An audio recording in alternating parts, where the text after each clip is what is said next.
আসসালামু আলাইকুম viewers, job circular today YouTube চ্যানেলের পক্ষ থেকে সকলকে জানাচ্ছি শুভেচ্ছা। ভূমি মন্ত্রণালয়ে বিশাল চাকরির একটি নোটিশ প্রকাশিত হয়েছে। এ সংক্রান্ত সকল বিষয় আপনাদের সাথে বিস্তারিত আলোচনা করব। কোন পদে কতজন নিয়োগ দেওয়া হবে, শিক্ষাগত যোগ্যতা কী কী লাগবে, কিভাবে আবেদন করবেন, সমস্ত বিষয় এ টু জেড আপনাদের সাথে বিস্তারিত আলোচনা করব। তো অবশ্যই ভিডিওটি না টেনে সম্পূর্ণ ভিডিওটি দেখবেন। মূল ভিডিওটি শুরু করার আগে সবার কাছে ছোট্ট একটা রিকোয়েস্ট, যারা এখনও চ্যানেলটি সাবস্ক্রাইব করেনি তারা অবশ্যই চ্যানেলটি সাবস্ক্রাইব করে আমাদের সাথেই থাকবেন।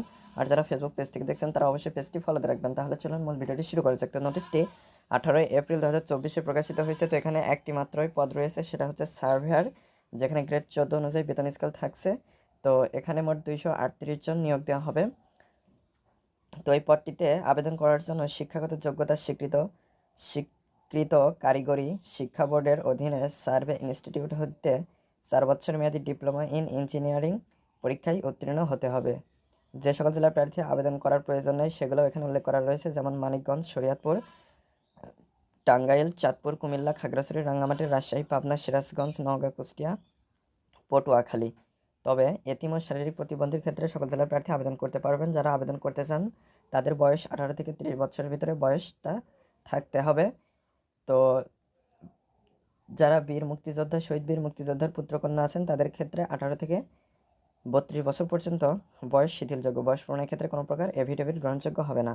তো এখানে আপনারা 30/4/2024 সকাল 10টা থেকে 30/5/2024 বিকাল 5টা পর্যন্ত, অর্থাৎ আপনারা অনলাইনে আবেদন করার জন্য আপনারা কিন্তু 1 মাস সময় পেয়ে যাচ্ছেন।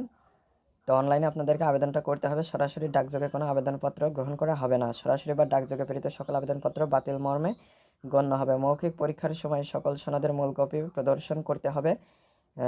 এখানে সেগুলো উল্লেখ করা রয়েছে।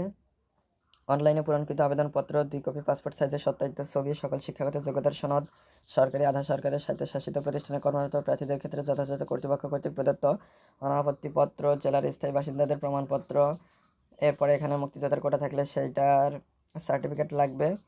তো এখানে এইভাবে 14-15টা পয়েন্ট রয়েছে, এগুলো আপনারা অবশ্যই বিস্তারিত দেখে নেবেন। যারা আবেদন করতে চান minland.gov.bd ওয়েবসাইটে প্রবেশ করবেন, সেখানে আপনারা সকল পদ্ধতি জানতে পারবেন এবং সেখান থেকে আপনারা আবেদন করতে পারবেন। আপনারা যদি এই ওয়েবসাইটে প্রবেশ করেন তাহলে আবেদন করার জন্য ওই লিঙ্ক ওখান থেকে পেয়ে যাবেন। লিঙ্কে ক্লিক করে আবেদন ফর্মটা সঠিক তথ্য দিয়ে পূরণ করবেন।